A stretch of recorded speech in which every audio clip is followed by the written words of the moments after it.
Okay, now we are about to start with 5.14 damped oscillation. सबसे पहले आप लोगों को समझना होगा कि वर्ड डैम्प का मतलब क्या। देखो, सूखी मिट्टी में अगर हम पानी डालेंगे तो वो डैम्प हो जाती है, या फिर पानी के आसपास अगर कोई मिट्टी है तो उसके छींटे उड़ने से वो डैम्प हो जाती है, या कोई कपड़ा पानी में भिगो दे तो वो भी डैम्प हो जाता है। डैम्प मतलब क्या? समथिंग रिलेटेड टू मॉइस्चर या फिर वाटर, ठीक है। एक ये भी हम लोग बोल सकते हैं, लेकिन यहाँ पर ये फिजिक्स में इसको इस्तेमाल किया गया। अभी चाहे तो इसके डायग्राम को अगर हम लोग देखेंगे आपको ऑटोमेटिकली समझ जाएगा कि डैम्प वर्ड क्यों दिया हुआ है, क्योंकि जो डायग्राम आपको रिप्रेजेंट किया गया उसमें आप देख सकते हो कि एक बीकर है और उस बीकर के अंदर एक लिक्विड है यानी कि पानी है, और उसके अंदर जो वैन है VANE है ना, तो ये जो वैन है is nothing but a flat blade, या हम ये बोलेंगे कि वो जो ब्लेड होता है ना, टरबाइन हम लोगों ने देखे थे, टरबाइन के ऊपर जो ब्लेड है उस ब्लेड का दूसरा नाम है वैन। समझ में आया? चपटा कोई भी जो रहता है ब्लेड जैसा स्ट्रक्चर उसको वैन बोलते हैं, ठीक है। तो पानी में भिगोया गया है या डुबाया गया है, डिप किया गया है, इसके लिए भी डैम्प बोला गया है। लेकिन सही बोलो तो डैम्प का एक और मानी या मतलब होता है, ठीक है। एक मॉइस्चर होता है या मॉइस्ट होता है, और दूसरा होता है ग्रेजुअल रिडक्शन। और ये डैम्प वर्ड जो है ग्रेजुअल रिडक्शन, इससे रिलेटेड ये टॉपिक आज है, ग्रेजुअल रिडक्शन। ग्रेजुअल बोले तो क्या? टाइम टू टाइम चीज़ें डिक्रीज होगी या स्पीड डिक्रीज होने वाली है, इसके लिए डैम्प्ड ऑसिलेशन बोला गया है। अब डैम्प ऑसिलेशन क्या है? देखो एग्जैक्टली उसको हम लोग ऑसिलेशन के हिसाब से समझेंगे। सपोज करो ये एक रिजिड बॉडी है, इसके ऊपर हम लोगों ने स्ट्रिंग लगा दी है और यहाँ पर हम लोगों ने BOB बॉब जो है वो लगा दिए, ठीक है। और अब इसको क्या करें, हम लोगों ने एक्सटर्नल पुल यानी कि पुश किए और उसको क्या किए, ऑसिलेशन के लिए रख दिए, ठीक है। तो ये ऑसिलेट हुआ, इसका amplitude centre to centre suppose करो 5 सेंटीमीटर होगा राइट साइड। नेचुरली यहाँ पर भी अप्रॉक्सीमेटली 5 सेंटीमीटर इसका होगा। फिर कुछ सेकेंड्स बाद ये ऑसिलेशन हो सकता है थोड़ा सा कम हो गया और वो यहाँ पर आ रहा है, 4.5 हो गया। कुछ देर के बाद 4 हो गया, 3 हो गया, 2 हो गया, 1 हो गया, स्टॉप हो गया। कुछ समझ में आ रहा है? यानी ऐसा ऑसिलेशन जहां पर विथ रिस्पेक्ट टू टाइम ये ऑसिलेशंस स्लो होते जाती है उसको बोलते हैं डैम्प ऑसिलेशन। एकदम सिंपल, स्लो होती जाएगी और उसका टाइम पीरियड कम होता जाएगा और फाइनली क्या हो जाएगा, वो हॉल्ट पे आ जाएगा या स्टॉप हो जाएगा, उसको बोलेंगे डैम्प्ड ऑसिलेशन। इन शॉर्ट, ज़्यादा कंफ्यूज मत हो, ज़्यादा सोचो मत। हर ऑसिलेशन एक बार पुल यानी पुश करने के बाद अगर उसको उसके हाल पे छोड़ दिया जाए तो वो कभी ना कभी डैम्प ऑसिलेशन हो जाएगा, खत्म। सब समझ में आ गया? In short, any of the oscillation in this world is going to become damped. क्यों? कभी ना कभी उसका फोर्स कम होगा और कहीं ना कहीं वो रुकेगा। तुम लोग को समझ में आ रहा है? अब जरा ध्यान से सुनो। डैम्प्ड ऑसिलेशन के लिए 2 रीजंस यहाँ पर आपके बुक में बोला है, 2 रीजंस आपके बुक में बोला है।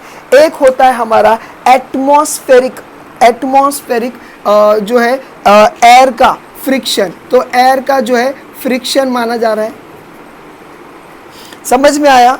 और दूसरा, जहां से ये स्ट्रिंग लगा हुआ है जिसमें भी वो बंधा हुआ है, देखो ये समझ लो इससे बंधा हुआ है, इससे सपोज करो ये स्ट्रिंग है ना, इस चीज में फंसा हुआ है, ये रस्सी है, यहाँ बॉब है, ये इससे फंसा हुआ है। जब ये इधर जाएगा कहीं ना कहीं ये बंधी हुई रस्सी इसके साथ, समझ में आया, कुछ ना कुछ फ्रिक्शन करेगी, जिस वजह से, समझ में आ रहा है मैं क्या बोलने की कोशिश कर रहा हूँ, कि ये उसको इसकी स्पीड को इंटरफियर करेगी।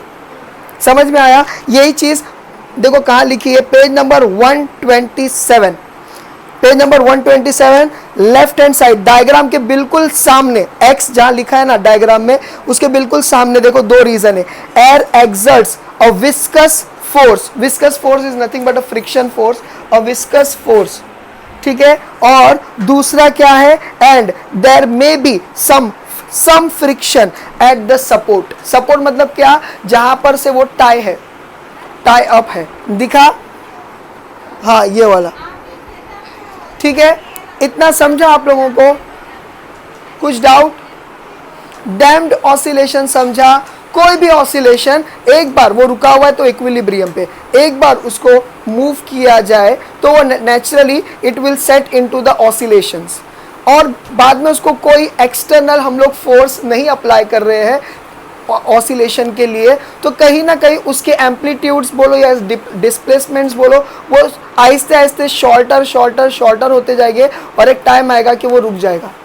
बस ऐसा ऑसिलेशन जहां पर विथ रिस्पेक्ट टू टाइम उसकी स्पीड कम होते जा रही है, इन शॉर्ट उसका डिस्प्लेसमेंट कम होता जा रहा है, इन शॉर्ट उसका एम्पलीट्यूड कम होता जा रहा है, उसको क्या बोलेंगे? डैम्प ऑसिलेशन। लेकिन रीजन क्या है? दो।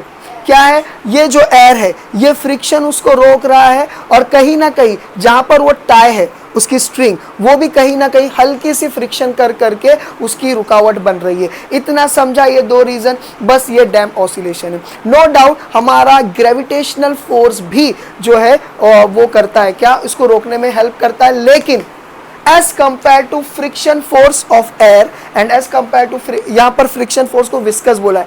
Viscous is nothing but one type of a friction only.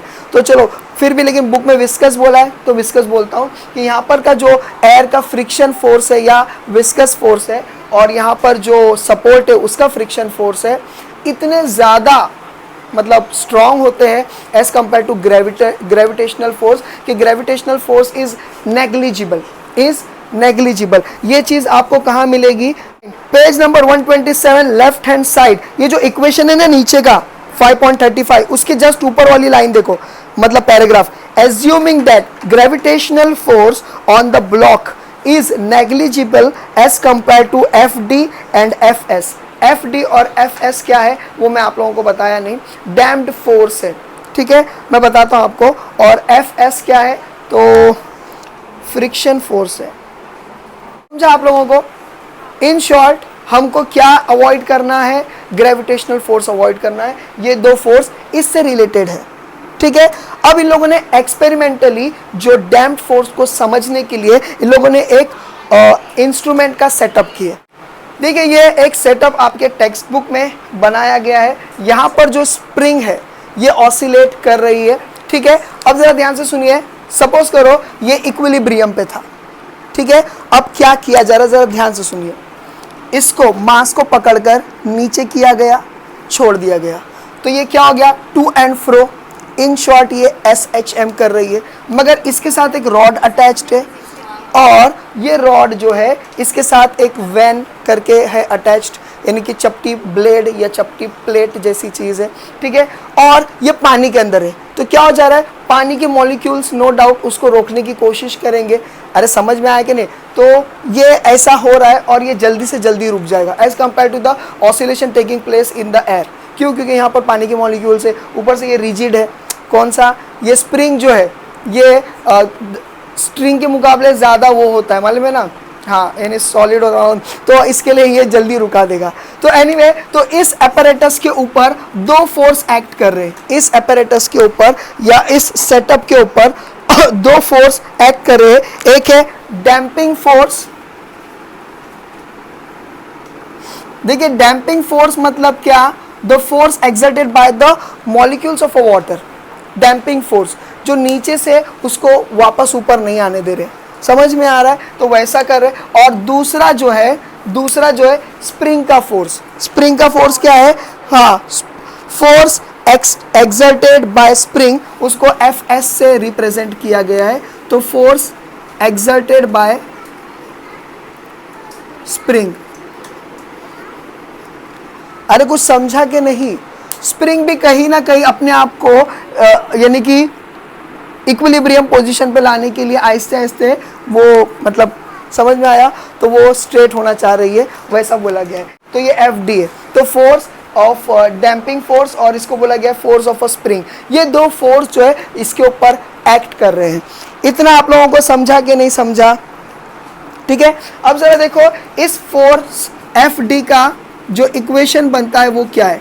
Force FD is directly proportional to the velocity. अब जरा ध्यान से सुनो, अगर आप चाहे तो इस इक्वेशन को लेके कंफ्यूज भी हो सकते हो, और इसको अच्छे से समझ भी सकते हो। जरा ध्यान से सुनो। आप बोलेंगे सर फोर्स पढ़ने से इसकी वेलोसिटी तो आहिस्ते आहिस्ते कम हो रही है, तो force has to be inversely proportional to the velocity, ऐसा जाएगा आपका जहन। मगर ज़रा ध्यान इसलिए बोल रहा हूँ कि ज़रा ध्यान से देखो इसको कैसा समझाने की कोशिश कर रहा है कि damped force is directly proportional to velocity, और ये डायरेक्शन अपोजिट है, वो बाद में देखते हैं। पहले ध्यान से सुनो। इसको समझने के लिए एक पानी का वो लो, बकेट लो, और उसके अंदर प्लेट डालो, जो जिसमें खाना खाते वो प्लेट डालो, और उसके अंदर उसको वो प्लेट को समझ लो। बताओ ज़रा, बुक बताओ। ये बुक है, ठीक है, और ये पानी है, इधर पानी। आप ऐसा करो, स्लोली मूव करो, स्लोली मूव करो। हाँ, प्लेट को ही मूव कर रहे हैं। सुनो ज़रा ध्यान से सुनो। स्लो कर रहा हूँ तो फोर्स भी स्लो आ रहा है, आप इजीली मूव कर पा रहे हो इसको। अब उसको फास्ट मूव करने की कोशिश करो, ज़्यादा फोर्स लगेगा। समझ में आया? उस वजह से आपको फोर्स कर मतलब मूव करने के लिए ज़्यादा टाइम लग रहा है, तो आपकी वेलोसिटी रिड्यूस एक्चुअली, यानी समझ गया? बस इतना ही ठीक है। तो in short force is directly proportional to the velocity. कुछ समझा? अगर आप पानी के अंदर प्लेट को अगर स्लोली घुमाएंगे, यानी वेलोसिटी कम है तो फोर्स भी कम एक्सर्ट हो रहा है उस प्लेट पर, लेकिन आप अगर वेलोसिटी ज़्यादा करने की कोशिश करेंगे तो क्या हो जाएगा, उसके ऊपर ज़्यादा वेलोसिटी एक्सर्ट होगी। बोलो समझा? ऐसा ही हमारे साथ भी होता है जब हम लोग पिकनिक में जाते हैं पानी वानी के अंदर। जब पानी के अंदर चलते हैं, या भले यहाँ तक पानी आया हो, नो डाउट थोड़ा वो लगेगा, क्या थोड़ा अपने को ज़्यादा एक्सर्शन होगा चलने में, लेकिन स्लोली चलेंगे तो चल पाएंगे। उसमें भागने की कोशिश करो, गिर जाएंगे। क्यों? जैसे वेलोसिटी बढ़ेगी पानी का फोर्स बढ़ेगा, इसीलिए इसको डायरेक्टली प्रोपोर्शनल बोला है। इतना समझा?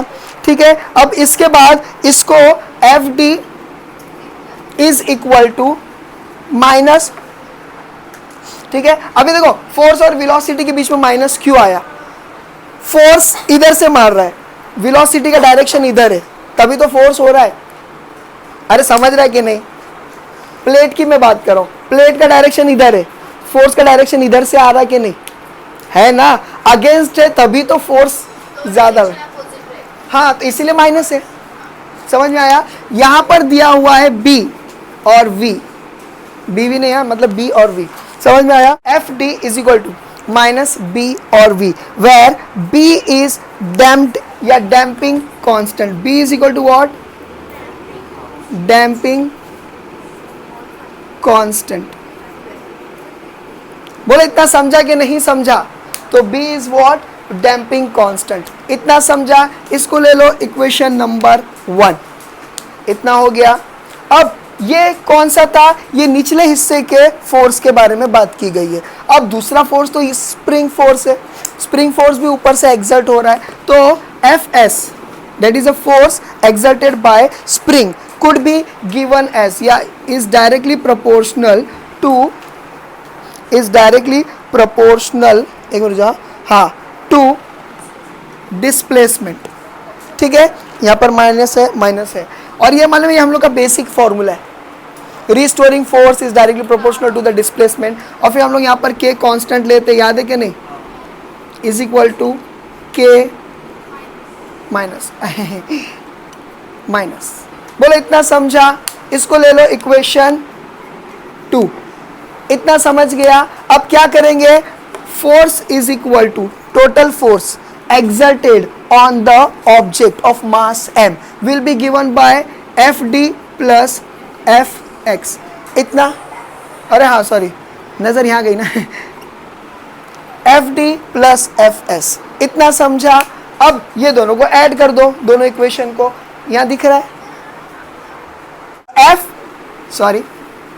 F is equal to Fd क्या है? Fd माइनस B और V प्लस है बीच में, ठीक है, माइनस K और X plus minus BV minus KX।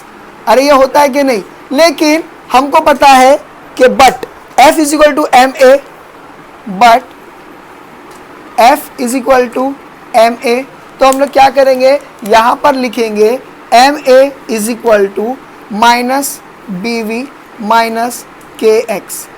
अब ये दोनों को यहाँ शिफ्ट करो, M A plus B V plus K X is equal to 0। लेकिन आपको पता है एक्सेलरेशन का फॉर्मूला क्या है?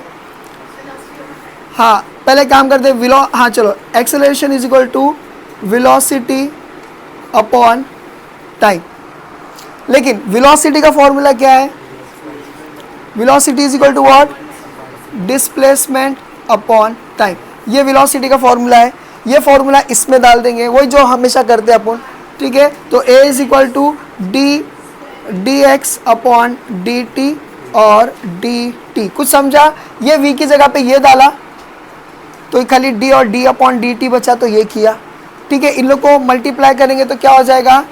D square x upon d t the whole square. इतना समझा? इस इक्वेशन में सपोज करो मैंने इसको ले लिया इक्वेशन नंबर 3, क्योंकि यहाँ पर 1 और 2 ले चुका था मैं, इसीलिए इक्वेशन नंबर इसको 3 कंसीडर करा। जैसे इक्वेशन नंबर 3 कंसीडर करते हैं हम लोग, तो क्या हो जाएगा? a की जगह पर हमको ये फॉर्मूला डालना है, a की जगह पर ये वाला a जो है उसकी जगह पर ये डालना है, और v की जगह पर ये डालना है, v की जगह पर ये डालना है। तो क्या बन जाएगा इक्वेशन? क्या बन जाएगा इक्वेशन? देखो m, ठीक है। a की जगह पे क्या डालेंगे? D square x upon d T square plus b, v का वैल्यू क्या है? v की value D x upon d T plus K X is equal to 0। बोले समझा? ये है हमारा इक्वेशन। अब वो बोल रहा है कि इसको एक्सपोनेंशियली सॉल्व करेंगे तो इसका आंसर कुछ आएगा जो आपके टेक्स्ट बुक में है। अब उसको कैसा सॉल्व करते ये स्टेप्स नहीं बोला है, तो we don't have to worry about that. Directly ये इसके बाद वाला स्टेप को रट के याद रखो। समझ में आया? तो क्या हो जाएगा? देखो इसका फॉर्मूला क्या लिखा हुआ है। फाइन, तो इतना समझा? ये जो है ये एम्पलीट्यूड है, ये एम्पलीट्यूड है। नहीं समझा? हाँ, अब जरा ध्यान से सुनिए। यहाँ पर एक ग्राफ के जरिए से डैम्प्ड इक्वेशन को या डैम्प्ड ऑसिलेशन को, इसे कहते हैं y एक्सिस, इसे कहते हैं क्या? और इसे कहते हैं x एक्सिस। अब ये भी तुम लोग को समझाओ, ठीक है। अब यहाँ पर एम्पलीट्यूड दिया हुआ है, अरे, और ये 0, हाँ ये 0, ठीक है। और यहाँ पर क्या है? डिस्प्लेसमेंट दिया हुआ है, ठीक है। अब जब ऑसिलेशन होता है वेव फॉर्म में हो रहा है, तो देखो वेव फॉर्म के, अरे नहीं, लाल से लाल नहीं, ब्लू चलेगा। देखो ये वेव फॉर्म में ऐसा बताया जा रहा है, और जैसा जैसा टाइम पीरियड गुजरता जा रहा है ये ऑसिलेशन, यहाँ बड़ा यहाँ छोटा, यहाँ बड़ा यहाँ छोटा, तो ऑसिलेशन जो है ये डिक्रीज होता जा रहा है। ये क्या हो रहा है? डिक्रीज होता जा रहा है। तो इतना समझ गया आप लोगों को? तो ये सी BTS may repel each other but you are attracting each other। अच्छा, ये समझ गया तुम लोगों को? तो ये अगर हम लोग y एक्सिस और x एक्सिस के अगेंस्ट में बनाएंगे, क्या ये एम्पलीट्यूड और ये जो है डिस्प्लेसमेंट, तो हम लोगों को ग्राफ जो है आहिस्ते आहिस्ते डिक्रीज होता हुआ दिखेगा, चाहे फिर वो पॉजिटिव वाला हो या नेगेटिव वाला हो, वो ऑसिलेशन डिक्रीज होता हुआ दिखेगा। और ऐसे ऑसिलेशन को डैम्प्ड ऑसिलेशन कहते हैं। यहाँ तक का समझ गया? ओके, अब ये हम लोगों को मिल गया है इसका differential equation of damped oscillation. अब इसका टाइम पीरियड हमको देखना है, लेकिन इस फॉर्मूले में ये बता रहा है, इसका एम्पलीट्यूड को रिप्रेजेंट कर रहा है, और ये बोल रहा है आपके टेक्स्ट बुक के मुताबिक कि ये जो है कॉस और ब्रैकेट में omega dash t plus phi, ये सारा जो इतना इक्वेशन है, इट इज़ एक्चुअली शोइंग या प्रूविंग कि ये जो ऑसिलेशन है, ये मतलब ये जो डैम्प्ड वाला जो हम लोगों ने एक्सपेरिमेंट किए, इट इज़ एक्चुअली प्रूविंग कि ये एक ऑसिलेशन है। देखो यहाँ पर page number 127 right hand side में वो जो 5.14 का डिस्प्लेसमेंट अगेंस्ट टाइम ग्राफ जो हम लोगों ने बनाए हैं, उसके नीचे की लाइन में तीसरी लाइन में हम देख सकते हैं the term cos omega dash t plus 5 shows that the motion is still an SHM, समझ में आ गया? समझ में आ गया? तो ये हो जाता है। अब जरा ध्यान से सुनिए, यहाँ पर इसका टाइम पीरियड डैम्प ऑसिलेशन का थोड़ा डिफर करता है as compare to the other time जो हम लोगों ने टाइम पीरियड निकाले उसके मुकाबले। तो देखो यहाँ पर ओमेगा डैश का जो वैल्यू है वो क्या है। अब देखिए यहाँ पर टाइम पीरियड निकालने के लिए जो हमारा ओमेगा है, इस ओमेगा को अगर हम लोग एक्सपांड करेंगे तो ये वैल्यू आएगी। ये वैल्यू का कोई डेरिवेशन दिया नहीं है, कोई प्रूफ दिया नहीं है, तो आपको खाली ये कंसिडर करना है। अब हमारे लिए फ्रीक्वेंसी टाइम पीरियड निकालने के लिए t is equal to 2 pi by क्या लिखते हैं हम लोग, ओमेगा। बस इस ओमेगा की जगह पर ये सारी वैल्यूज हम लोगों को डाल देना है। अरे समझा या नहीं समझा? तो ये सारी वैल्यू डाल देंगे तो क्या आ जाएगा, टाइम पीरियड की वैल्यू आ जाएगी। वही सेम चीज यहाँ पर लिख देना है। ये क्या हो जाएगा, हाँ वही 2 पाए मैं पाए क्या क्या पाए, चॉकलेट खाए, ठीक है। बी बोलो समझा? यहाँ पर डैम्प्ड ऑसिलेशन खत्म हुआ। Now we are about to start with the last part of this chapter, or the last topic of this chapter is 5.15, which includes 3 subtopics such as free oscillations, forced oscillations and resonance. जरा ध्यान से देखो please. देखो ये कैसा मैं बोलता हूँ, A प्लस, देखो A है, ये B है और A प्लस B है। जरा ध्यान से सुनो, मतलब क्या, फ्री ऑसिलेशन और फोर्स्ड ऑसिलेशन, हाँ फोर्स्ड ऑसिलेशन, ठीक है, और रेजोनेंस जो है ये दोनों का मिक्सिंग है, रेजोनेंस, ऐसा याद रखो, ठीक है। फ्री ऑसिलेशन, ठीक है, एकदम सिंपल। एक कोई स्ट्रिंग है, ये रिजिड सपोर्ट है, ठीक है, ये ऐसा ऐसा बनाते हैं रिजिड सपोर्ट, ये स्ट्रिंग है और ये जो है ये एक पेंडुलम, मतलब क्या है, ये बॉब है, ये पूरा एक पेंडुलम है, इक्विलिब्रियम में है, ये कुछ ना राइट जा रहा है ना लेफ्ट जा रहा है। इसको सपोज करो मैंने ऐसा पुश किया या ऐसा पुल करके छोड़ दिया, अब ये it will be set into an SHM, यानी कि ऑसिलेशंस उसके स्टार्ट हो जाएंगे, टू एंड फ्रो हो जाएगा।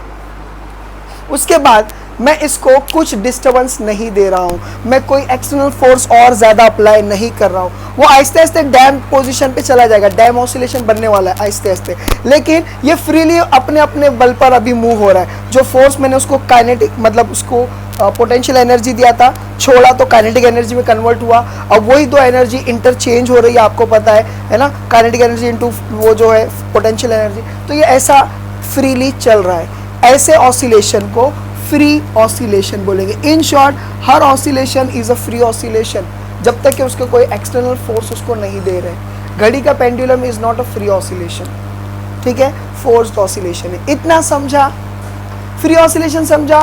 कोई भी चीज को हम लोगों ने एक बार इनिशियली शुरू की है, जैसे कि कोई, हाँ नहीं झूला फोर्स्ड है, सुनो मेरी बात सुनो, चलो झूले को मान सकते, अगर आपने एक बार फोर्स देके छोड़ दिए तो फिर उसको फ्री ऑसिलेशन बोलेंगे।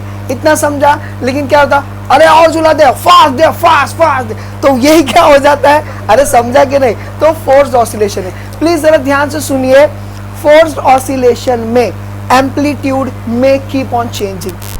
अगर आपने जोर का झूला दिए तो एम्पलीट्यूड ज्यादा हो जाएगा, अगर आपने स्लो दिए एम्पलीट्यूड छोटा हो जाएगा। अरे वो जाने दो, पहले फ्री ऑसिलेशन समझ रहे हैं आपको। एक बार फोर्स दो, जैसा मैं एग्जांपल दे रहा था, बीच में झूला घुसा दिया इन्होंने, कि जैसे आप एक बार कोई बिजनेस शुरू करते हो तो इनिशियली आपको कुछ पैसा लगाना पड़ता है, उसके बाद आपका धंधा अगर अच्छा चलता है बिजनेस, तो वो ही आपको इतना पैसा कमा के देगा कि आप उसी पैसे से उसको रोलिंग करते करते चलाएंगे। यानी ये फ्रीली चल रहा है, अब बिना किसी कर्ज के, बिना किसी के पैसा लिए उधार आप चला रहे हो, ये रहेगा फ्री ऑसिलेशन। अब समझ में आ गया? लेकिन फोर्स्ड ऑसिलेशन, आपका धंधा अच्छा नहीं चल रहा है मिसाल के तौर पे, तो आप क्या कर रहे हो, एक बार कर्ज लिए, धंधा नहीं चल रहा है, दूसरी बार कर्ज लिए, यानी बार बार अगर आपको फाइनेंशियली सपोर्ट लग रहा है तो समझ जाना फोर्स्ड ऑसिलेशन। मतलब क्या, बेस्ट एग्जांपल, आपका दोस्त या सहेली जो भी है वो झूले पे बैठी है और आप उसको एक बार झूला दिए, वो बोले नहीं और जोर का, फिर आपने दिए और जोर का, फिर ऐसा, फिर कंटिन्यू देते रहे, हाँ चल ठीक है हाँ, इसको बोलेंगे क्या, फोर्स्ड ऑसिलेशन। मतलब क्या, जहां पर बार बार फोर्स अप्लाई करते रहना पड़ेगा उसको बोलेंगे क्या, फोर्स्ड ऑसिलेशन।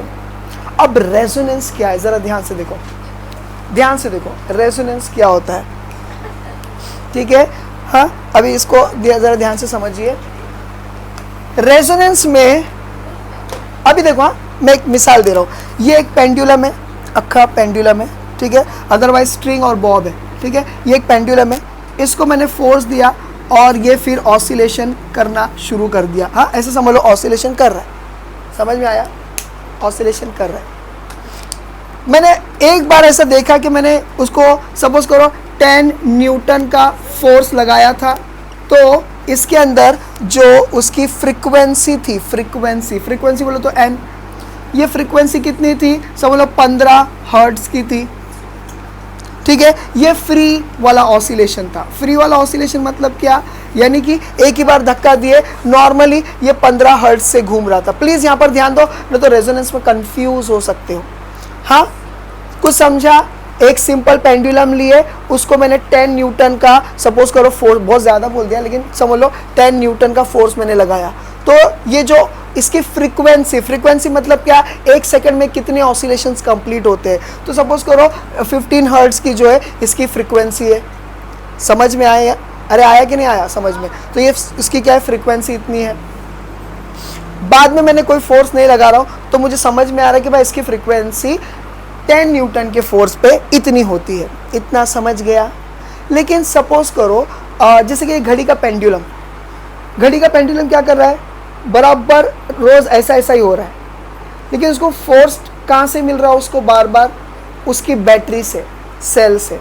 या फिर मैं ऐसा बोलूँगा, आपका दोस्त या आपकी सहेली झूले में बैठी है और वो क्या कर रही है, वो जब बैठी है तो क्या बोलेगी, हाँ इतना ही रेंज का झूला देते रहे, इससे ज़्यादा भी मत दे, इससे कम भी मत दे।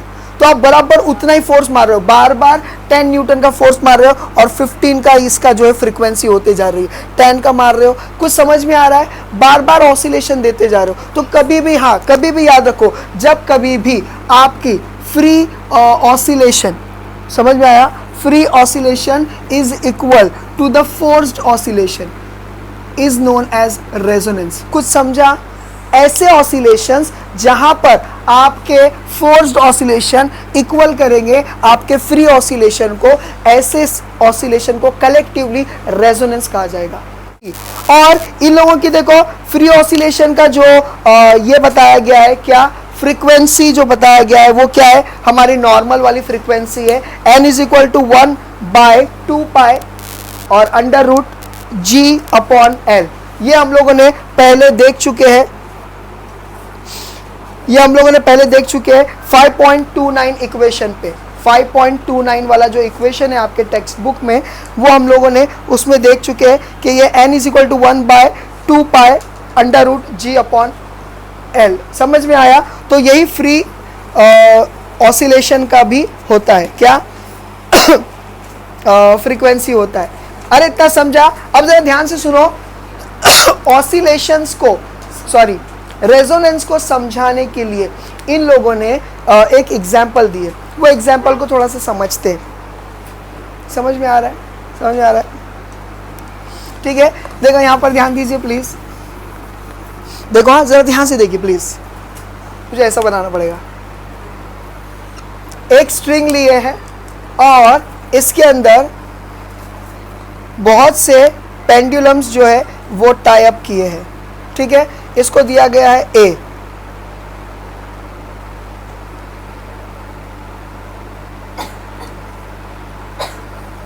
इसको दिया गया है C, हाइट सेम है, ठीक है। इसको दिया गया है B और इसको दिया गया है, मैं समझ गया, ये टेढ़ी जा रही है ना, थोड़ा ऑसिलेशन में आ गया। इसको दिया गया है D। अब जरा ध्यान से सुनिए प्लीज, ध्यान से सुनिए। पहले मुझे ये बोलिए आप लोगों को फ्री ऑसिलेशन और फोर्स्ड ऑसिलेशन के बीच का फर्क समझा? ये क्या बोल रहा है, एक रस्सी के ऊपर और 4 रस्सियां बांधकर उनमें बॉब लगा दिए, लेकिन चारों में से ए की हाइट इज इक्वल टू सी, ऐसा बोला गया है। जबकि ए इज ग्रेटर देन बी की हाइट और ए इज स्मॉलर देन डी की हाइट।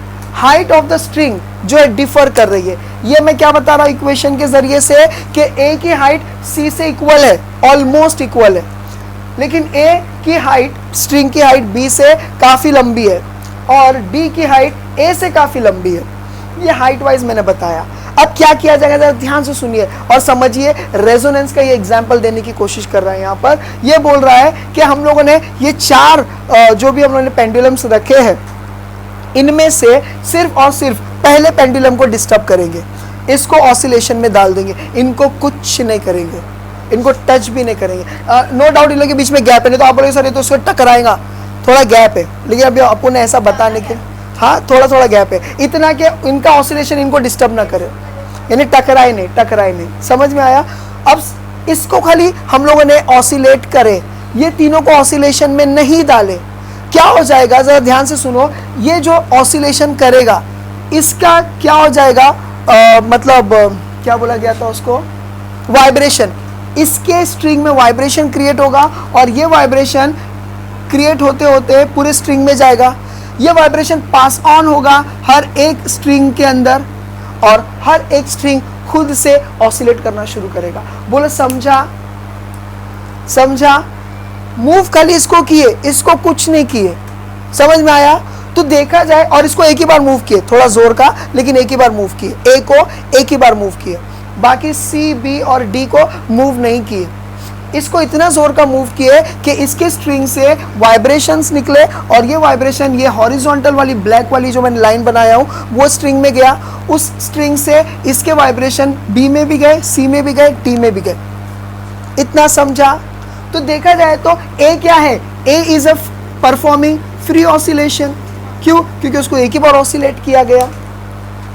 अब उसके बाद ये खुद से चालू हुए, इसका मतलब इसके वाइब्रेशन ने इन लोगों के ऊपर फोर्स्ड ऑसिलेशन अप्लाई किया और जब जब ये मूव करेगा तब तब ये ऑसिलेशन करते रहेंगे। क्यों? क्योंकि इसका वाइब्रेशन, ये जो है ये वाइब्रेशन है, ये जो है ये क्या है, वाइब्रेशन है। ये जो लाल लाइन मैंने बनाया ये वाइब्रेशन जा रही है सपोज इस स्ट्रिंग में से, तो बार बार जब जब ये मूव करेगा इसका वाइब्रेशन ये स्ट्रिंग के जरिए पास ऑन होते रहेगा और इन लोग ऑसिलेट करेंगे। इसका मतलब पल पल इसके मूव होने से इन लोग मूव हो रहे, तो ये तीनों भी किसके अंडर में है, फोर्स्ड ऑसिलेशन। बोलो समझा कि नहीं समझा?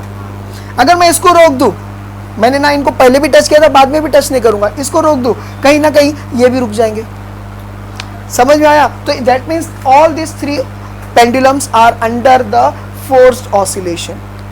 अब रेजोनेंस समझना है, जरा ध्यान से सुनिए। हमारे पास एक फॉर्मूला है, वो फॉर्मूला क्या है? देखो हमारे पास एक फॉर्मूला है जो अभी हम लोगों ने देखे थे फ्रीक्वेंसी का, n is equal to 1/2 pi under root g upon l। ये सबको छोड़ दो, इसका मतलब ये है कि n is inversely proportional to the length. यानी कि अगर फ्रीक्वेंसी समझो, ऐसा समझो, लेंथ ज्यादा तो फ्रीक्वेंसी कम, उल्टा बोलो लेंथ कम फ्रीक्वेंसी ज्यादा। तो जरा ये इक्वेशन पे ध्यान देंगे, आप बोलो किसकी फ्रीक्वेंसी ए को मैच कर रही है? हाँ मैच कर रही है, सी एंड ए। याद रखो दोनों के ऑसिलेशन सेम रहेंगे, फ्रीक्वेंसी सेम रहेगा। एक सेकंड में अगर सपोज करो ये 5 बार ऑसिलेट कर रहा है अपना, तो ये भी 5 बार करेगा। कुछ समझा? इसका मतलब एक और बात समझ में आ रही है, सेम हाइट रहने के वजह से ध्यान से सुनो, सेम हाइट रहने के वजह से इसकी भेजी हुई एनर्जी जो है ये इक्वली एब्जॉर्ब करेगा या मैक्सिमम एब्जॉर्ब करेगा। ठीक है, अभी नहीं समझ रहा होगा, पहले ये तीनों को समझ लो फिर अच्छे से बोलता हूं। पहले इतना समझा कि नहीं समझ रहा है? समझ रहा है? देखो ये इक्वेशन के बेसिस पे क्या हो जाएगा कि फ्रीक्वेंसी कम तो लेंथ ज्यादा, या उल्टा बोलता हूं, लेंथ ज्यादा तो फ्रीक्वेंसी कम रहेगी, लेकिन यहाँ पर तो लेंथ इक्वल है तो दोनों की फ्रीक्वेंसी क्या रहेगी, सेम रहेगी। लेकिन यहाँ पर बोलो किसकी फ्रीक्वेंसी ज्यादा किसकी कम रहेगी, लेंथ ज्यादा है तो क्या हो जाएगा? देखो ये दोनों में किसकी फ्रीक्वेंसी ज्यादा है? बी की फ्रीक्वेंसी ज्यादा है। याद है मैंने शुरुआत में कभी तो भी बोला था मैंने किसी चैप्टर के मतलब किसी टॉपिक के एक्सप्लेनेशन के टाइम पे कि छोटी रस्सी रहेगी तो ये जल्दी जल्दी मूव करेगा। कि अगर ये इतनी लंबी रस्सी है और यहाँ बॉब है और अगर मैं इसको मूव करता हूँ तो ये एक सर्टेन फ्रीक्वेंसी या स्पीड से घूमेगी, और अगर मैं सेम फोर्स लगा रहा हूँ लेकिन अब रस्सी छोटी कर दे रहा हूँ तो ये ज्यादा जल्दी फ्रीक्वेंसी इसकी हो जाएगी, मतलब ये ज्यादा ऑसिलेट करने लगेगी। क्यों? क्योंकि लेंथ कम है। कुछ समझ में आ रहा है? तो याद रखो ये सबसे ज्यादा फास्ट मूव करेगा। समझ आया? अगर सपोज करो ये 10 ऑसिलेशन कर रहा है तो हो सकता है ये 15 या 18 ऑसिलेशन करेगा। ये कितने करेगा? ये भी 10 करेगा। लेकिन ये कितने करेगा? हो सकता है 8 करे, हो सकता है कि 7 करे, 5 करे। समझ में आया? क्यों? क्योंकि इसकी लेंथ ज्यादा है। अब जरा ध्यान से सुनो, इतना समझ गया? समझ गया? स्ट्रिंग लिए, 4 बांधे, 4 में से 2 की हाइट सेम, 2, एक की छोटी एक की बड़ी, ठीक है। खाली इसको हम लोगों ने डिस्टर्ब किए, एक को डिस्टर्ब किए, बाकी लोग को डिस्टर्ब नहीं किए, तो भी ये क्या हो जा रहा है? वाइब्रेशन क्रिएट हो रहा है और ये वाइब्रेशन स्ट्रिंग के जरिए से ये तीनों को मिल रहे हैं और ये तीनों भी ऑसिलेट कर रहे हैं। इतना समझ गया? अब इसके बाद हम लोग ने देखे कि भाई आहिस्ते आहिस्ते अगर ये तीनों की फ्रीक्वेंसी को इसकी फ्रीक्वेंसी से, ए की फ्रीक्वेंसी से अगर नापे है तो सी और ए की फ्रीक्वेंसी सेम है। इससे एक बात समझ में आ रही है कि भाई लेंथ अगर जैसी है वैसी फ्रीक्वेंसी है। लेंथ अगर ज्यादा है तो फ्रीक्वेंसी कम रहेगी, लेंथ अगर कम है तो फ्रीक्वेंसी ज्यादा रहेगी। तो यहां पर तो सेम लेंथ है इसलिए फ्रीक्वेंसी भी सेम है। ये बात समझ में आ गई। लेकिन ए के मुकाबले बी ज्यादा कर रहा है, इसका मतलब क्या हो गया? इसकी फ्रीक्वेंसी ज्यादा, और ये बहुत ज्यादा लंबा है इसके लिए इसकी फ्रीक्वेंसी कम रहेगी। इतना समझा? इससे एक और बात समझ में आ रही है कि लेंथ के जरिए से, ध्यान से सुनो, ये जो एनर्जी, ये लोग तीनों मूव कैसा कर रहे हैं? किसी ने डिस्टर्ब किया? नहीं, ये इसको मूव किए तो उसकी वाइब्रेशन की वजह से ये लोग मूव हुए। जरा ध्यान से सुनो, तो ये लोग मूव होना कब शुरू हुए? जब इन लोग को मूव करने के लिए काइनेटिक एनर्जी मिली। इसका मतलब ये तीनों में से किसको सबसे ज्यादा एनर्जी मिली? याद रखो, आप लोग बोलेंगे सर ये मूव ज्यादा कर रहा है इसके लिए इसको मिली होगी। नहीं, याद रखो इसको सबसे ज्यादा, इसने सबसे ज्यादा एनर्जी एब्जॉर्ब किया, सबसे ज्यादा एनर्जी एब्जॉर्ब किया। और किसका एम्पलीट्यूड सबसे ज्यादा रहेगा? एनर्जी ज्यादा किसकी रहेगी? एनर्जी ज्यादा, एनर्जी मोर किसकी रहेगी? याद रखो सी की रहेगी। मैं बताता हूं। और एम्पलीट्यूड किसकी ज्यादा है? एम्पलीट्यूड किसका सबसे ज्यादा रहेगा? सी। अब मैं बताऊं कैसा? एम्पलीट्यूड मतलब क्या? मीन पोजीशन से जो भी फार डिस्टेंस होता है उसको एम्पलीट्यूड बोलते हैं। इसका एम्पलीट्यूड कितना रहेगा बे? मेरा वाला समझ में आया? इसका एम्पलीट्यूड बहुत छोटा रहेगा, पूरा हॉरिजॉन्टल भी हो गया तो भी छोटा ही रहेगा। इसका एम्पलीट्यूड बहुत बड़ा रहना चाहिए मगर उसको उतना, समझ आया? लेंथ के हिसाब से इसकी फ्रीक्वेंसी कम है तो ये बहुत छोटा मूव होगा तो इसका एम्पलीट्यूड कम है, मगर इसका एम्पलीट्यूड इसके एम्पलीट्यूड को मैच कर रहा है। इन दोनों के मुकाबले इसकी हाइट के हिसाब से इसका एम्पलीट्यूड सबसे ज्यादा रहेगा। तुम लोग को समझ में आ रहा है? ऐसा बोल दिया, ठीक है? तुम लोग को समझा? हम ये तीन को जो है कंपेयर कर रहे हैं, हाँ, और फ्रीक्वेंसी ज्यादा यानी इक्वल है इसकी। प्लीज ये याद रखो, सी की एनर्जी सबसे ज्यादा रहेगी as compare to B, C and D, और एम्पलीट्यूड सबसे ज्यादा रहेगा सी का as compare to B, C and D. समझ में आ गया? अब last and the very last part जो है इस चैप्टर का वो है एक ग्राफ। वो ग्राफ में देखो क्या एक्सप्लेन करने की कोशिश कर रहा है, दिख रहा है? एक ग्राफ है, page number 128 right hand side 5.16 वाला ग्राफ है। यहां पर ये क्या बोल रहा है? लास्ट की 5 या 6 लाइन पढ़ो। If the activity is repeated for a set of pendulum of different lengths, the square of the amplitude are plotted against, against क्या है? द नेचुरल फ्रीक्वेंसी, यानी एम्पलीट्यूड वर्सेस फ्रीक्वेंसी का अगर ग्राफ बनाया जाएगा, एम्पलीट्यूड ऑन वाई एक्सिस, और दूसरा क्या बोला था मैंने?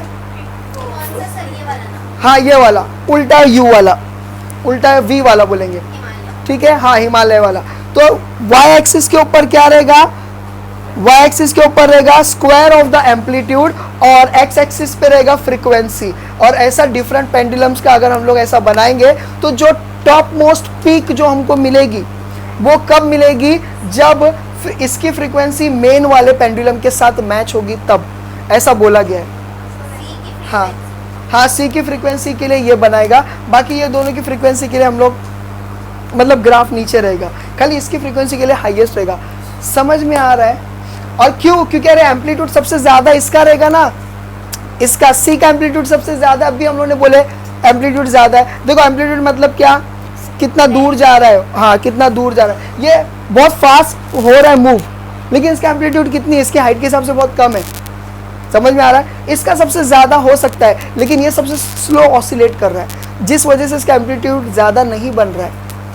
मगर इसका एम्पलीट्यूड इन दोनों के मुकाबले सी का एम्पलीट्यूड ज्यादा बन रहा है। बोले समझा? समझा? With this I end up with my today's lecture and this chapter. ठीक है, फाइनली शुक्र अल्हम्दुलिल्लाह। ठीक है, थैंक यू।